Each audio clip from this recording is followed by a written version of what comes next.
Quand on veut faire rouler des avions et des voitures sur le même espace, il vaut mieux connaître les règles de circulation et les priorités. Bienvenue sur le tarmac de Genève Aéroport, édition Je passe mon permis tarmac.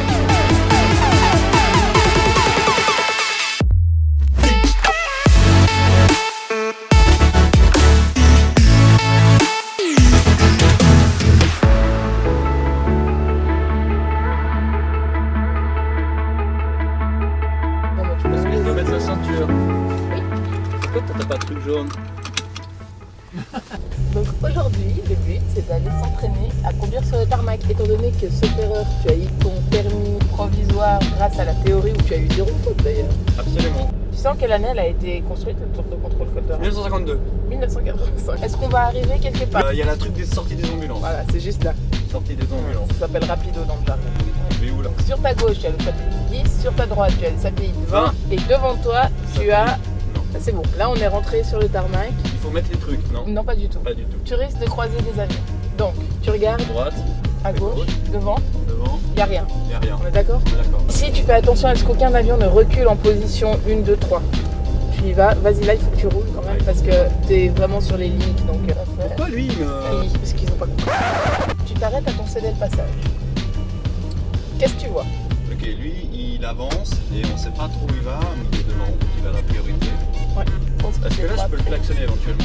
Oui, Air France, ici, nous on est quoi? Bon, il y a un avion sur notre route. Est-ce qu'il peut reculer éventuellement? Attendez.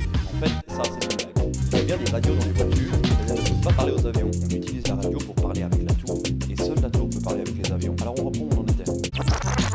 La marche Pour le arrière. moment, ouais. Toi, ton avion, il a pas les beacons allumés. Voilà ce qu'on appelle un beacon, c'est cette petite lumière qui se trouve sous l'avion et qui clignote en rouge lorsqu'il est en mouvement. En plus, il a les cales, donc celui-là, t'es plutôt tranquille. Par contre, ouais.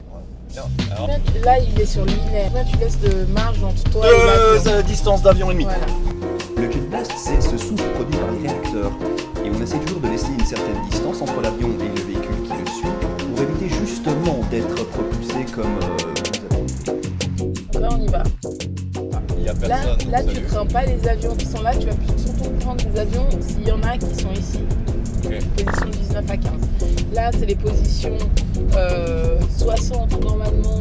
Il y a des avions qui sont poussés ou qui avancent tout seuls sur ces positions. Ouais. Ah, tout ça. À droite, il y a un avion qui veut sauter le parking. Gauche, il y en a un qui veut rentrer. Derrière, il y en a un qui arrive. Toute logique, il va aller décoller, mais il va savoir s'il va tourner. Il n'a pas de clignotant. Ok. Tu mets ton gyro. Qui est là. Non, c'est moi. C'est de faire un demi-tour pour venir te mettre en parallèle avec le nez de l'avion. Et je Sans peux passer en dessous de l'aile. Et je dois aller dans quelle zone? Je peux aller à la zone là? Ouais. On peut sortir des voies de service pour autant qu'on reste dans la zone délimitée par les lignes rouges et qu'on n'oublie pas de mettre le gyrophare. L'idée de te mettre là, c'est d'avoir un contact visuel avec le pilote au cas où. Ah, ok.